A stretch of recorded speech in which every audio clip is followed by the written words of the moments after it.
All right. Hello, everyone. Thank you for joining us. I'll give us a minute or two for everyone to trickle in.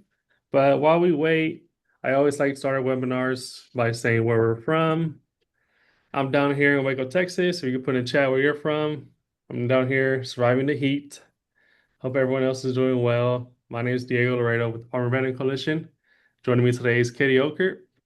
Katie Ockert is a seasoned educator in animal agriculture and wildlife with over 2 decades of experience serving Michigan's agricultural communities.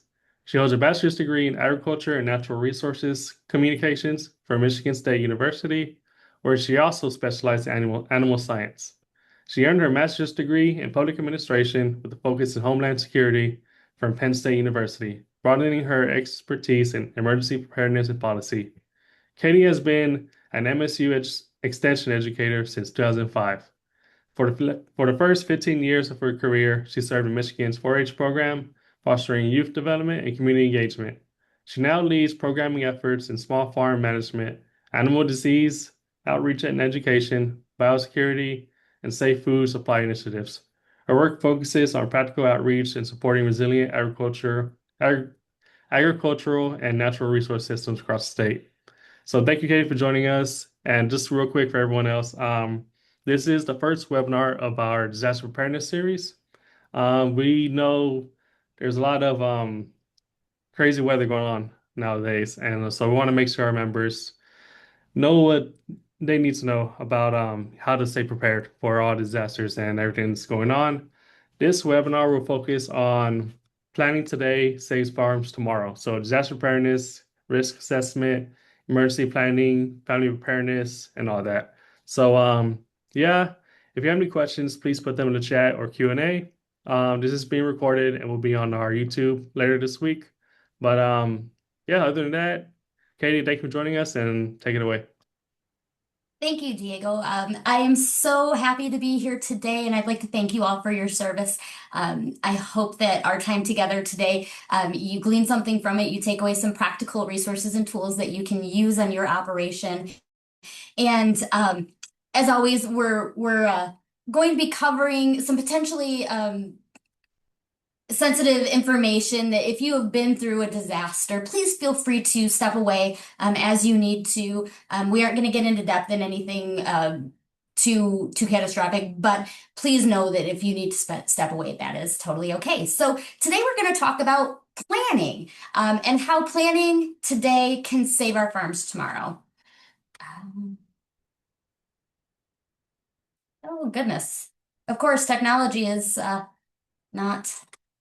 There we go. So let's start off with the difference between an emergency and a disaster, because sometimes we use those words interchangeably, and they're really two kind of distinct occurrences. So an emergency is usually a sudden event.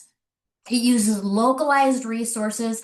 It affects individuals. A medical emergency, a fire at our residence, things like those can be considered emergencies, and they're oftentimes short term.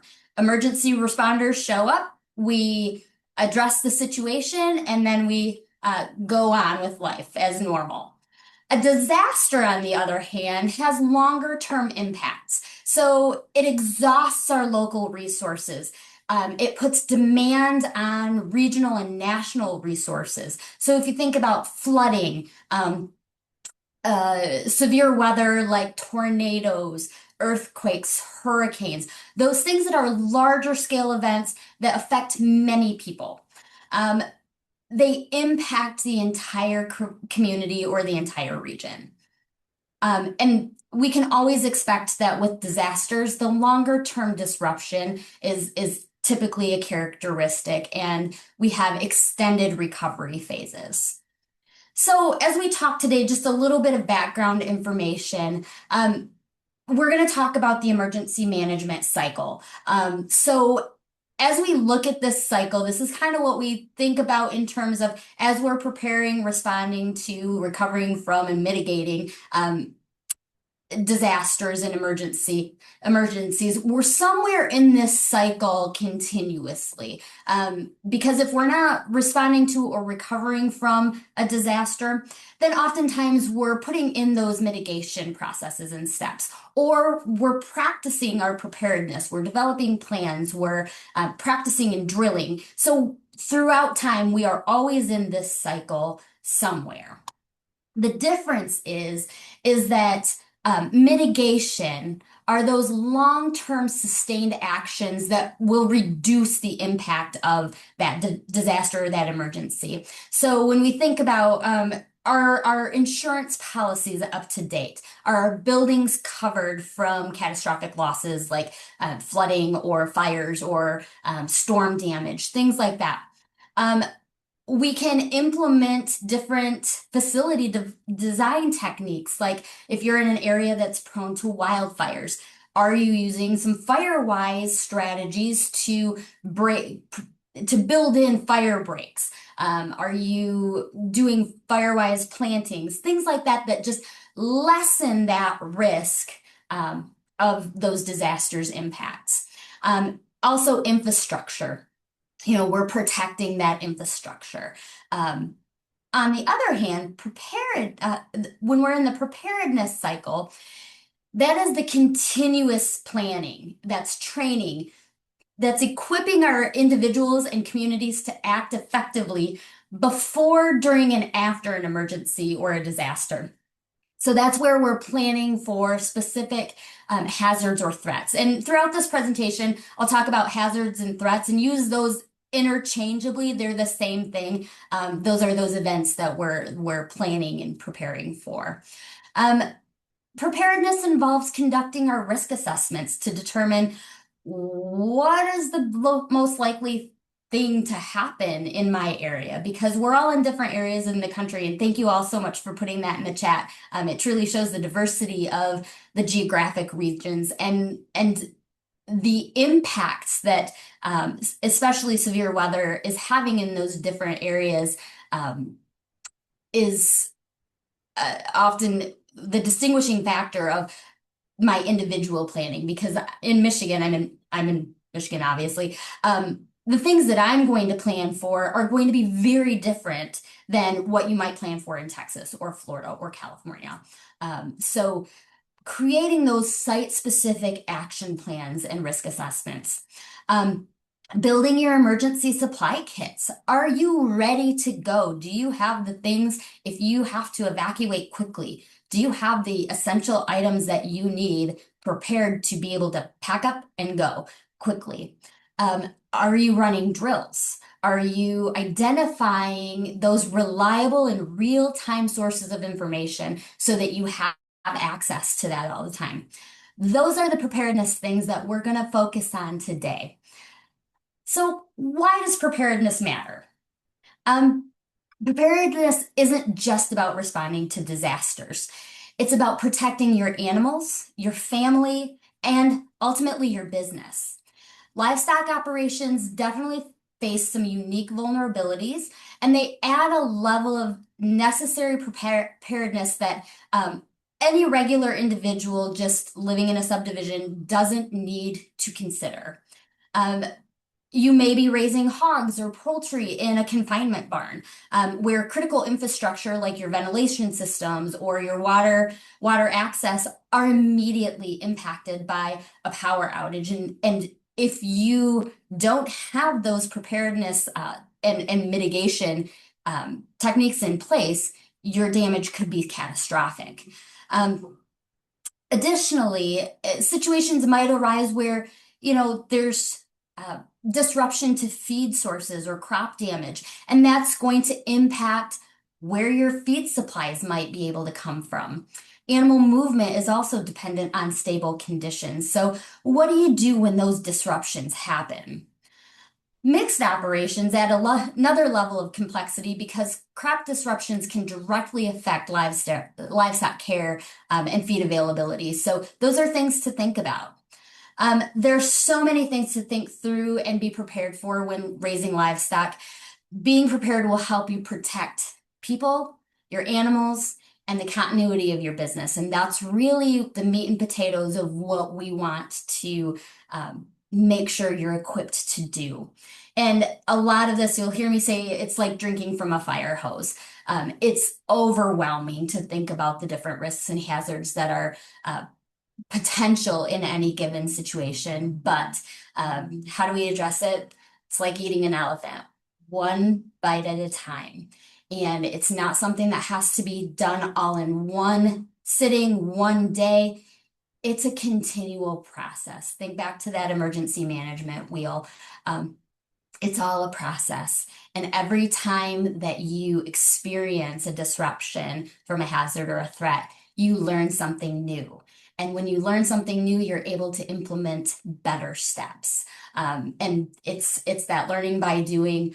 You won't get it right the first time, and that's okay. The most important pieces are you have a plan and you've thought through what can you do, because that will make that response that much easier. So in the chat, if you could take a second, what hazards or threats are you most concerned about in your area? So if you just take a second and type that in the chat.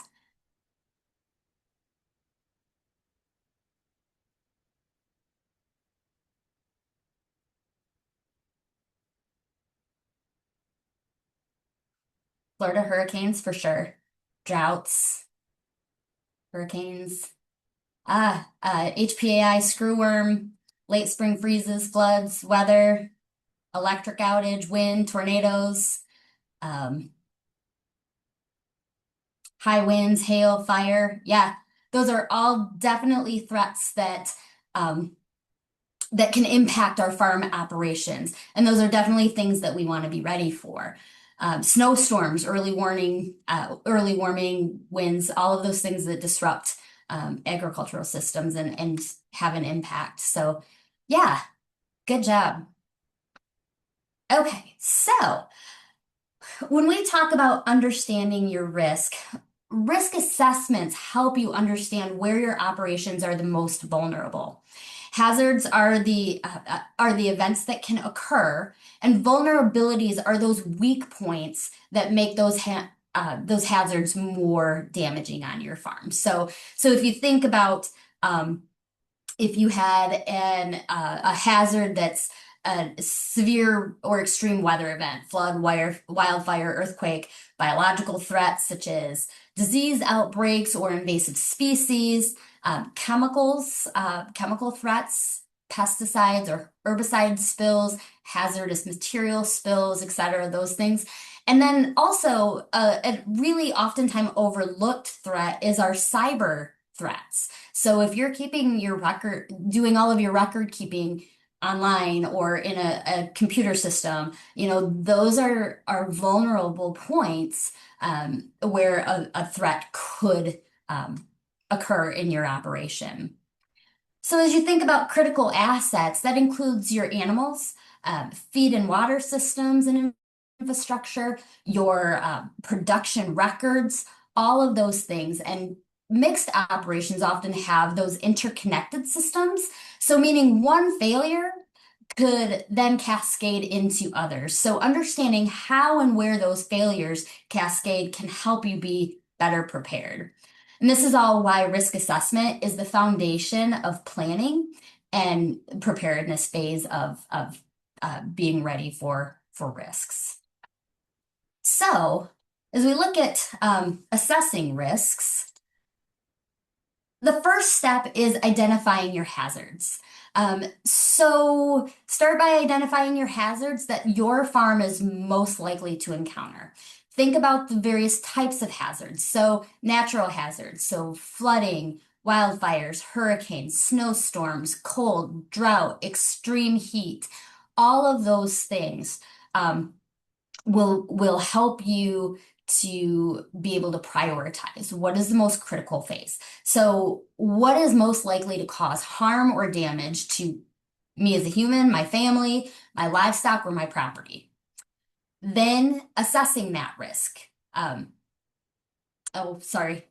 So we've got the natural hazards, biological hazards, so livestock disease. If there's a stop movement, that has an impact on business continuity. So disease outbreaks like foreign animal disease, African swine fever is on the horizon. Hoof and mouth disease is always a concern, scrapie, BSC, etc., or even crop pests and invasive species can be a risk as well that might stop, cause and trigger those stop movements from our governmental agencies to contain those disease outbreaks.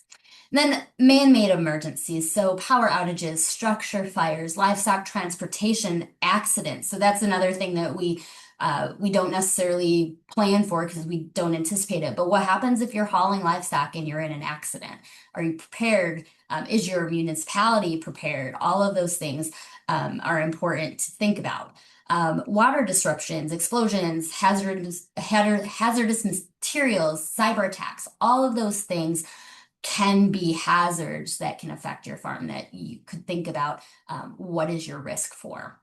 So then assessing the risk by determining the likelihood of that hazard occurring in your area and how much impact it could have. Is it going to have a moderate impact, a critical impact? Where would that hazard impact you on your farm? Then next, assess how prepared you are for the occurrence today and identify any gaps. For example, if you were to lose power today for an extended period of time, do you have a backup generator? If you do, how long can you utilize that generator? How much fuel do you have on hand? When you run out of fuel, where will you go to get fuel, especially if there's competition for that fuel? So identifying those gaps is really important. And you may have a generator, but if you can't get fuel for it, it's not going to do you any good. So understanding how you can lessen the impact and put mitigation strategies in place to lessen that impact is super important. And lastly, you use all of that information to generate your report. Using information from that risk assessment will help you to start to develop your plan. They'll identify what those significantly higher threats are so that you can think about the capabilities that you have to address that hazard. And we're going to get into this. We've got some tools. So this is an example of a assessment matrix. So as you can see, and this will be individual for each individual operation. So you have your hazard, then you have a description of that hazard. So what's going to happen if I lose power for an extended period of time? My ventilation systems, my heating and cooling, milking systems, water pumps, water availability, all of those things may be compromised. So what is the likelihood of that happening? Is it a high chance? So if it's a high chance, you would rate that as a 4 or 5. If it's a low chance, then you would rate it as a 1. What is the impact? So that's where you identify what infrastructure you have. So if you have an automatic backup generator that has ample fuel and clicks on immediately as soon as it detects the power outage, your impact might be a 1 or a 2 if you knew that you were only going to be out of power for 3 or 4 days. Now, just a experience 2 years ago in Michigan, in northern Michigan, we had a severe ice storm, and those folks were out of power for 19 days, which you can imagine that cascaded because, the recommendation is have feed and water supplies on hand that will last you 5 to 7 days. However that looks for your operation. 5 to 7 days definitely wasn't enough. By about day 12, emergency managers were calling MSU Extension and saying, how do we get livestock water? Because they were out of gas. Their generators just weren't able to pump water anymore, and livestock were thirsty. So that was a new threshold for us to deal with, and thinking about, okay, what long-term solutions do we need to have assets for if this happens again? So if we look at that likelihood and the impact, times those scores by one another, that will give us the priority level. So if it's a high 20, so the power outage is as high as you can get on this example. So that's a critical need. So that would be something that you would address. So when you're assessing your livestock risk, consider what risks you're likely to encounter and also the species specific needs. So heat stress, what do you need access to? Disease spread. What biosecurity protocols do you need to put into place? Ventilation failure, feed access. Those are high impact concerns. So evaluate how stable your feed supply is. Can you go to the neighboring county that might not be affected by whatever disaster is affecting you and get additional feed? Or is it going to require help from out of state? So during some of the wildfires that are occurring out west, we have lots of trucks going out of Michigan with hay supplies because there's just not enough hay for folks. So those resources are being sent from out of state. So what does that look like for you? Do you have a plan for manure management disruptions? Because that can become an environmental impact very quickly. So this simple risk matrix will help you learn how to prioritize what might need attention first. And I'm going to throw in the chat. So if you scan that QR code, that takes you to the Nova Scotia uh, Farm Preparedness Department of Agriculture, their equivalent to the Department of Agriculture, has an amazing tool. It is by far the best that I have come across. But this tool will walk you through hazards and help you structure that risk assessment tool so that you can have that on hand. It's called the On-Farm Emergency Assessment Tool. Sorry, I guess it's blurred. But that is one resource. It's a comprehensive resource that can walk you through various hazards that could affect you in your area and help you determine what that risk level is. There are such great tools on the Nova Scotia site that you can use that will help scale down that plan, because it's really hard to talk about as we're on a nationwide webinar. We all face different challenges, different hazards. So it's hard to be specific about what those are, but tools like this help you narrow those down and address them. So an emergency action plan will outline how your farm responds when something does go wrong. It includes, what are your communication protocols? So who contacts who? How does information flow? Who is responsible for what? Are there backup communication plans and methods? So if radios or texts go down, your phone is dead, are you getting radio alerts? Are you identifying a second in command that if I was the owner of the operation and I was to become incapacitated, who then makes decisions? Thinking about those processes. Even we had a farm this spring in Michigan that was just at north of the county line that I work in, and they had a dairy farm had a direct hit from a tornado. It was an EF1, so it was a small tornado, but the damage was catastrophic. It was a farm that was in generational succession, so the uncle was turning it over to the nephew, so they're in that kind of transition phase. Both the uncle and the nephew were off site at a meeting out of state when the tornado hit. So it was probably the worst situation structurally and communication wise that you could ask for. Understanding how those communications flowed, who is responsible for what, down to directing traffic. If there's a tornado direct hit on a farm, the people who stepped up in that and coordinated those larger things were absolutely worth their weight in gold. The volunteers from the community that came to shut down the road from Gawker so that trucks and trailers could get in and out to move cattle out of the facility.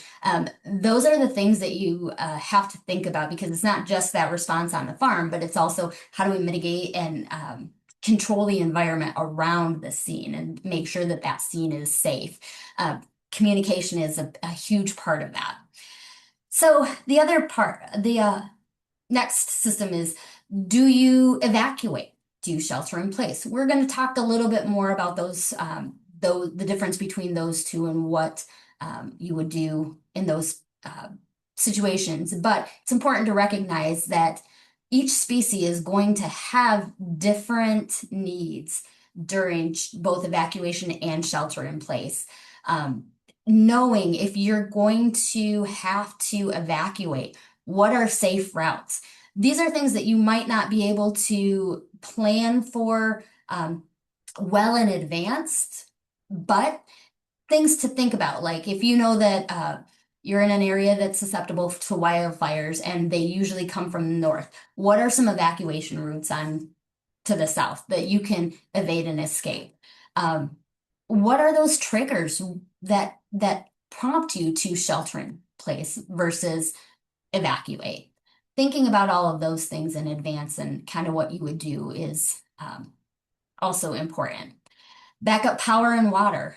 We know that if we're going to shelter in place and our animals need food and water, we need food and water. Thinking about having those resources on hand when we know that a threat is imminent will help us be even more prepared as we deal with that situation. Having fuel storage and rotation regularly. Um, Identifying potential secondary water sources if needed for those longer duration power outages and needs for water. Also, thinking about family and employee roles. If you have employees, what do you expect of your employees? If it's a disaster, a widespread disaster, um, how are you going to expect your employees to come to your operation? Or are you going to expect them to take care of their families? Those are some really good conversations to have with employees. Also with your family. If you have kids that are working on the farm, help with the farm, they're going to want a job. They're going to want to be able to help when their family is in need. So identifying how they can help in advance so that they know what to do are always important, and including them in training and drills and letting them know, what are those plans and what do we do if there is this emergency. And then lastly, coordinating with local emergency management and making sure that you have those relationships developed beforehand goes a long way. If your first responders know what kind of operation you have, if they know if you're a cattle farm that you have both, that will help them respond to situations and also protect their safety. So those are really important key things to keep in mind.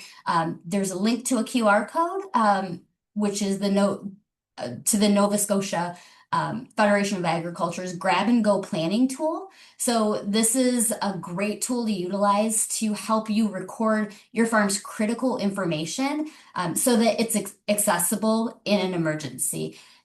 So also I will put the link in the chat for you so you can access that. And these will all be sent to Diego as well for distribution. But just another really great tool to utilize to help you get your information organized and think about what information would be helpful for you.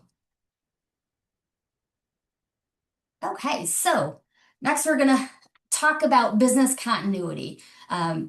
We all love our animals. We have our animals. They are more than likely production. This is our business. And continuity planning focuses on keeping those essential functions running. So feeding, watering, milking, animal care has to continue even during disruptions. So identifying those backup strategies for each critical task. Do you have portable milkers?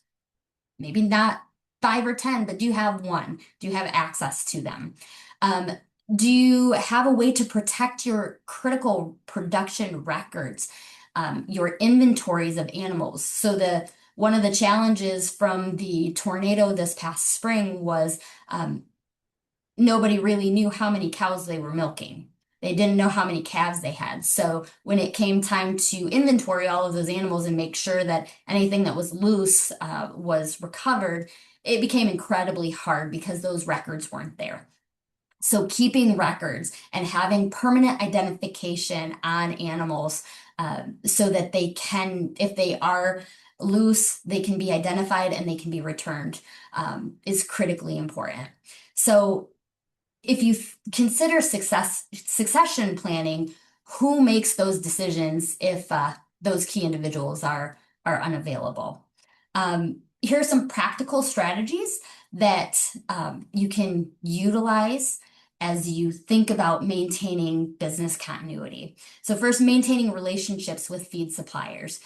So in a disaster, your feed availability might be compromised. So it's important to have other sources in mind that carry the same kind of feed that you have, so that you can continue to feed those animals and not, sudden feed changes can be really stressful for our animals, and stress on top of stress probably isn't the way that you want to go to keep your animals healthy and producing. So ensuring your generator can support ventilation systems, milking, and water systems when they're needed.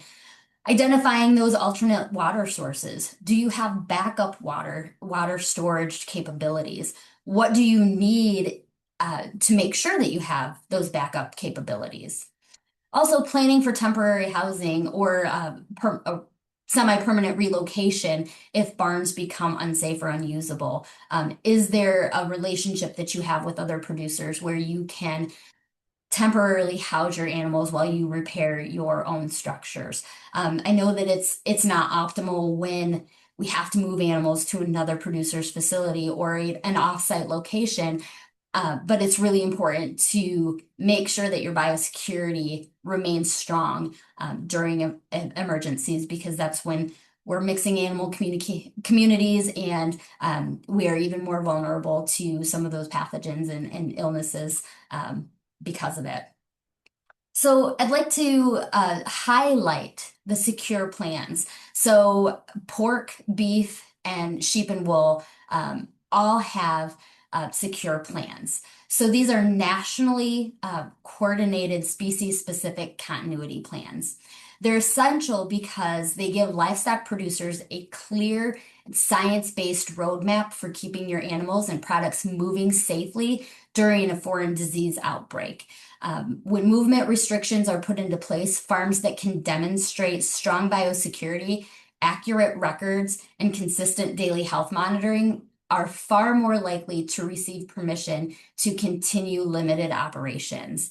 So this protects animal welfare, it will reduce your financial loss, and it helps maintain stability in the broader food system. If we think back to COVID and our supply chains with stop movements, with people not going to work, we had a backup supply of hogs in particular that could not go through those slaughter chains. So we ended up having to euthanize a lot of animals during that time that did not go into the food supply. So that was a disruption. So these secure plans are really important to look at, and each of them has a QR code, and I can also send the links to Diego in those as we wrap everything up in those emails, so that you have access to those, or just Google secure pork supply or whatever your species is.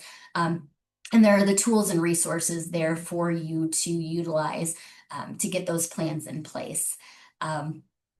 We want to make sure that these secure plans strengthen our preparedness, they support our business continuity, and they build trust between producers, regulators, and processors long before an outbreak can occur.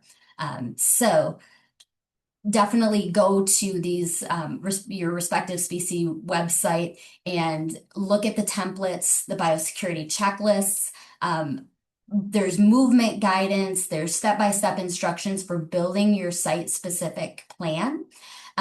Producers can also work with your state veterinarian, your local emergency managers, and your extension educators who can help you build those plans and interpret the requirements to your operation.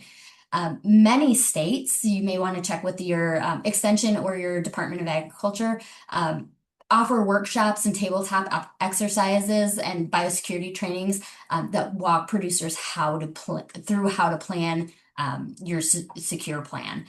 Veterinarians are another key resource that you can use, especially for designing your daily monitoring protocols and verifying your biosecurity practices. So combining all of these official materials with your local expertise can help you build that secure plan so that you can be ready to activate it during a foreign uh, animal disease outbreak. So we're going to shift gears a little bit and talk about shelter in place versus evacuation. So when we're talking about shelter in place hazards, those are when leaving the farm would expose people or animals to greater danger. So if you think about short-lived like storms, hurricanes, well, I don't know if you evacuate during a hurricane. I've never been in one, but tornadoes, we seek shelter in our basements for tornadoes. Um, People and livestock are mainly protected by staying inside. The caveat that I would like to also just outline with this one is there is a lot of debate with livestock and tornadoes. What is the best method to protect livestock during tornadoes? We don't have a lot of research in this category, but we do have structural integrity research for building materials and things like that, and anecdotal evidence that if you allow animals to escape tornadoes, they are better prepared to survive those tornadoes. So one, we get affected by tornadoes here where I live, and I have a threshold of, okay, what is that time when I decide I'm going to open gates and just let my animals out of pastures, so that they are not enclosed. They can find shelter, they can find safety. Animals have an innate ability to protect themselves because they have senses developed over hundreds of thousands of years that we don't have. So giving them an opportunity to protect themselves is always my best practice advice for people.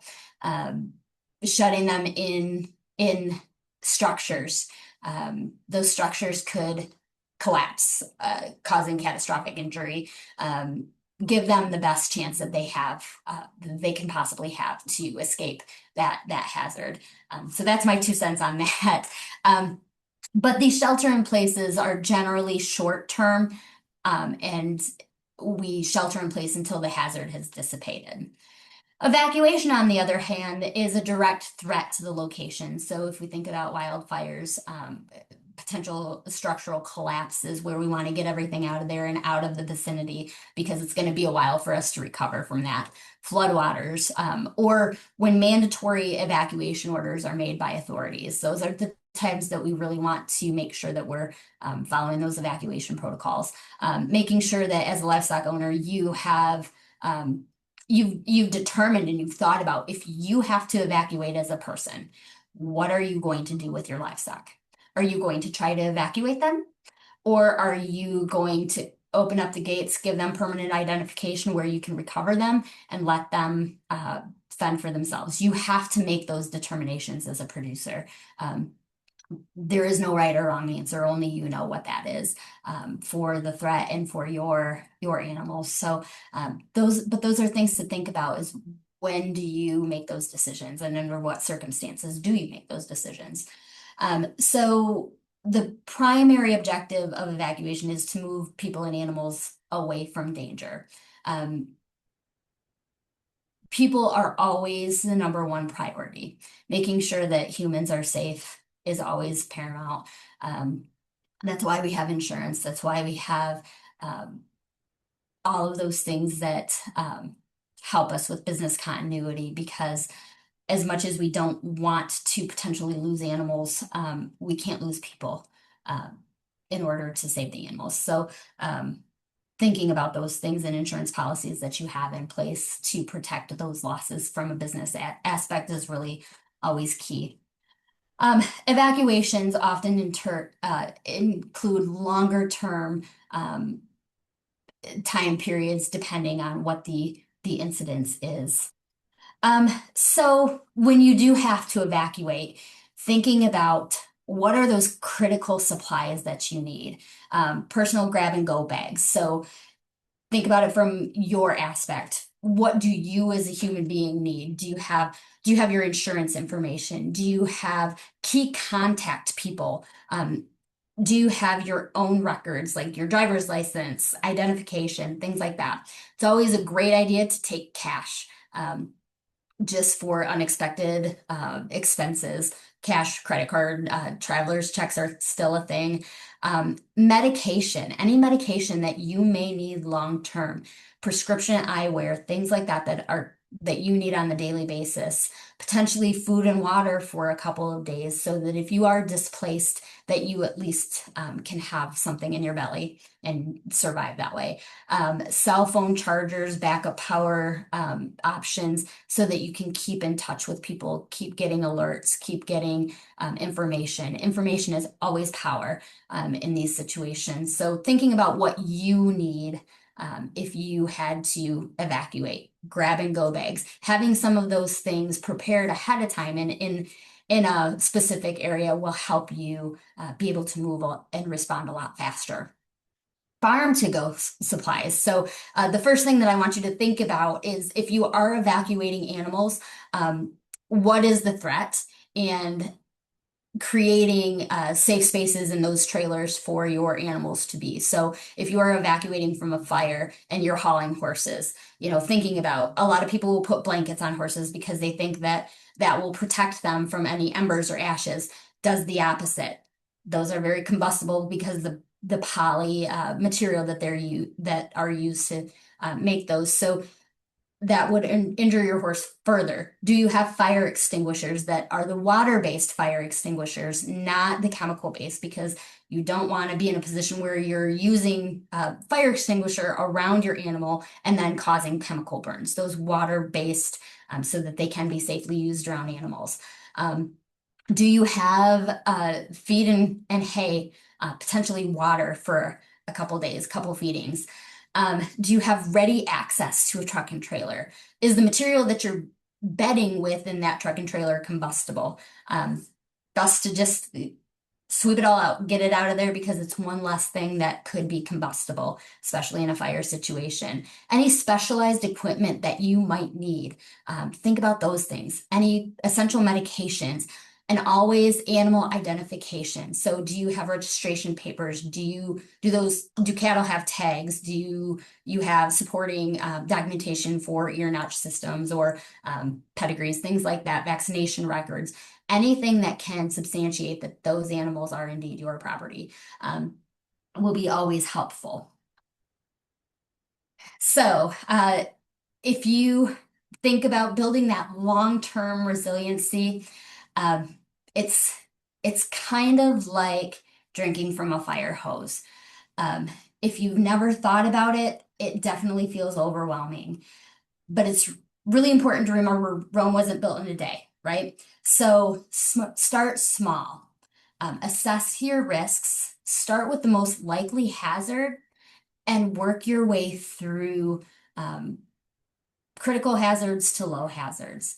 If you're like most livestock producers, you're continually turning things over in between production cycles, or you're adding new equipment, things like thinking about your layouts, things like that. So take those opportunities to build in infrastructure improvements that can help you mitigate the impact of those critical hazards.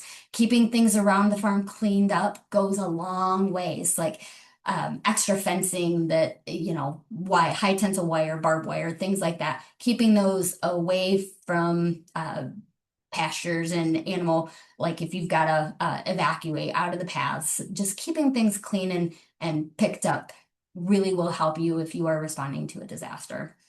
Also, making sure that your biosecurity protocols are outlined and are being practiced. An ounce of prevention is worth a pound of cure. So simple practices that can be implemented consistently, like having a visitor's log, designated clothing and footwear for your barn, having cleaning and disinfecting regimens for equipment and tools, and vaccination protocols are some things that you likely already do, but those are great to put into your biosecurity plan so that if there is a stop movement or anything like that because of a foreign animal or an animal disease, then your business is positioned to continue to be able to produce. And lastly, develop that network. Having a veterinarian client patient relationship or VCPR with your veterinarian is critical. Having them help you and on your side is going to be critical if you face a disaster. Utilize your local extension staff. We're here to help. And if your local extension staff doesn't have that skill set, they know somebody that does within the extension network. So we're all here to help. Um, get to know your emergency managers and your first responders so that you have a working relationship with them. And so that they know the basics of your operation. And always keep good relationships with friends, neighbors, and other producers because from experience and seeing the community that was hit by the tornado, everybody was on hand to help. The resiliency that that community showed in responding to and helping in a disaster situation was unparalleled. And the amount of people who showed up with trucks and trailers, the amount of people who said, I can take 30 head of cattle and house them was incredible. They didn't have those things in advance, but if you have those things in advance, you know exactly who to call and who's going to help you. So utilizing that network. Um, the agricultural community is amazing and resilient. So utilize them. We all come together to help one another in times of need. Some additional resources that I'd like to just highlight. The Firewise on the Farm publication from Michigan State University Extension is outlines different mitigation strategies for farms as they look at infrastructure to create those fire management plans. Something that there's probably something that you can apply in your neck of the woods as well. Also, knowing the USDA programs that are available to you should you experience a disaster can be helpful. So get a relationship with your local USDA staff, and that way you know what programs you might have access to if you are faced with a disaster. Then also the Midwest Agricultural Safety and Health Center Farm Safety Check document for emergency preparedness. So this is out of the University of Minnesota, and it takes you through some of those health and safety aspects that sometimes we forget and overlook, such as emergency numbers. Is there somebody that's trained in CPR or first aid on your staff or in your family? Are there designated safe places to go? Where are those shelters? All of those things that just are things that you might not think about, but and it's impossible to think about all of the aspects that you might face during a disaster. That's why these tools are really helpful so that they've already thought of all the things or a majority of all of the things. And you can say, oh yeah, where are our AED machines? Do we need an AED machine? Where do we shelter in place? Like all of those things that we might take for granted. And I will also include those links in the chat. And also, I'm including the Nova Scotia Federation of Agriculture website so that you can go there and access all of the amazing tools that they had. Like I said, as I was looking for resources, that is the most comprehensive site for emergency management for agriculture with an agriculture focus that I have come across, and their tools are amazing. So definitely something to use. So at this time, if you have any questions, please feel free to pop them in the chat. We'll go back. Um,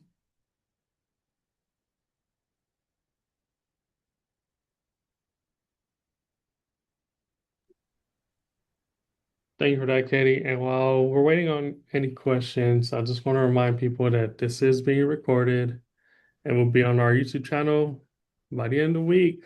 I'll put the link to our YouTube in the chat. And as also, this is a part of our webinar series for disaster preparedness. We have three more scheduled for September. These will go into more depth about what to do during disasters, some resources and long-term recovery. To stay up to date to those for those and to register for those, please make sure you're subscribed to our monthly newsletter. That is how we send those out and tell people to register. But I don't see any questions. Yeah. Let me check the Q&A. And if you think of any questions that you have, I know that it's a lot to digest. There's a lot of tools to look through.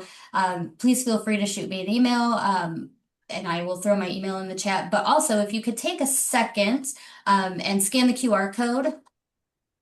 Um, there's a brief survey for MSU, three quick questions that I would really appreciate if you filled out. And there's the QR code, and then there's also, I'll throw the link in the chat for that as well.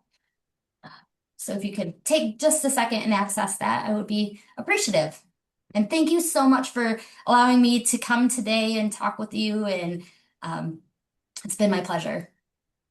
Thank you, Katie, and thank you everyone for joining us. Again, please fill out that survey for her. It helps her a lot. And please fill out our post-webinar survey as well.